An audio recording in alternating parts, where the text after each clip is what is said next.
Hello, beautiful family. How are you all doing? Thank you for the love and the support. So, my beautiful people, today I've been going to share with you, and that's normal list shall never end. See, this is Progress the Analyst, and here I keep you updated. So, without not wasting much of your time, I want you to listen to this matter. You don't settle. I want you to listen to this matter, and I'll be right back. Adema, a very, very quick one. We are talking about what is happening in Benue and Plateau. Let me tell our people. Some people are water.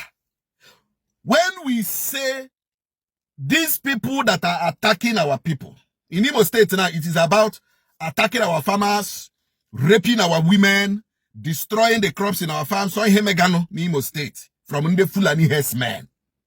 Then, kidnapping. These are the two things they are doing now. In Enugu State, they are not only kidnapping people there, they are not only attacking the farmers, raping their women, they are also invading communities in Enugu. I want you to understand the background of what I'm saying. In Benue people allowed the Fulani herdsmen to have a particular place they live. No, you had this side. No, you had Biriwe. No, allow them to live. They gave them land. They accommodated them.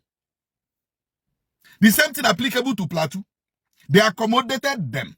Gave them a vast place of land. Ranching. They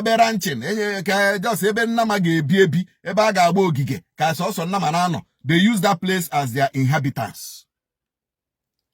Operating but into the communities, into the villages, into the towns of Plateau and the Benue. That was the mistake Benue people made. Or should I say, Benue government, Plateau state government. That was the mistake. And that was the mistake this government in Imo State carry.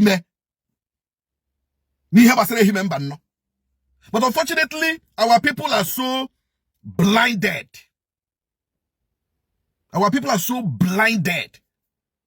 They don't know history.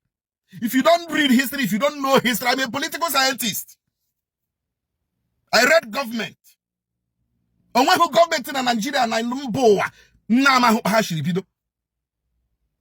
one system of government in Nigeria, invasion of Nigeria by the Uthman Danfodio 1808. We study these people. I studied the Haka and other marauders from the 16th century, 17th century, 18th century invasion.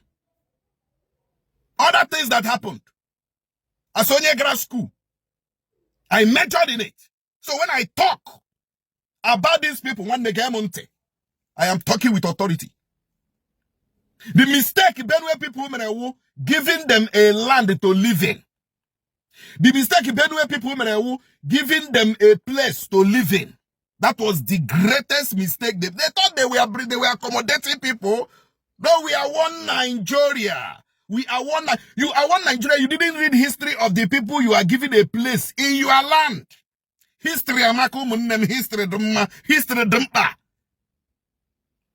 Before you give somebody a place to stay in your community, read the history.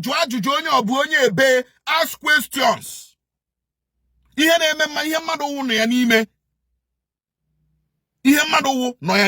Somebody cannot come and tell you like the repented Boko Haram. It's a lie. You cannot de-radicalize Boko Haram.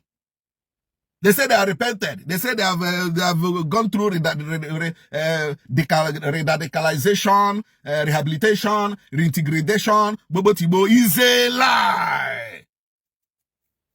It's a lie. It's a big fat lie. So, what are we saying?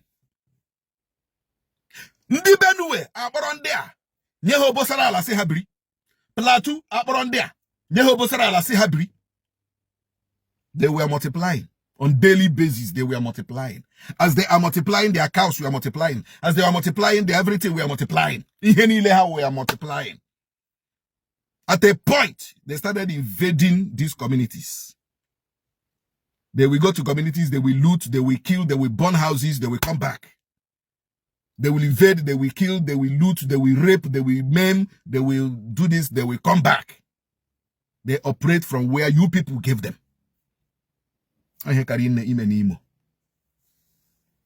Mana, some people are got here. Some people are got here. Even some people from a human ban no. Hey, I don't so bereji menka. No so bereji menka ozo. No so saved you. If you don't know. If you don't know it. You know? So what are we saying? When we talk about protecting our land, we know why we are saying it. Protect your forest. Already lawyer and Danny Lunu when I take shy or one year fuel, Wegan or call here, can I hear, you know, and then Danny and Danny, like the local government chairman of Enugu. The local government chairman of Enugu did a very good job. Oh, yeah, they have also one. Local government also one. What I show here? Where the forest got the t-shirt anymore here. Can you to ndage shafta? Bia bagarian obodo. Bia main ved obodo. Bia rape umwai. You know, when we say these things, use your brain, my brother. Use your sixth sense. So you want your APC because it's only APC people that can attack Nonsonkwa. Also on the APC now. Wunde gahi hankuge now as evil. Also on the APC. Also on the APC gashi propaganda. Or spreading a false information. Or make inciting. That is the only language they know. Inciting. Or way horse or hammer.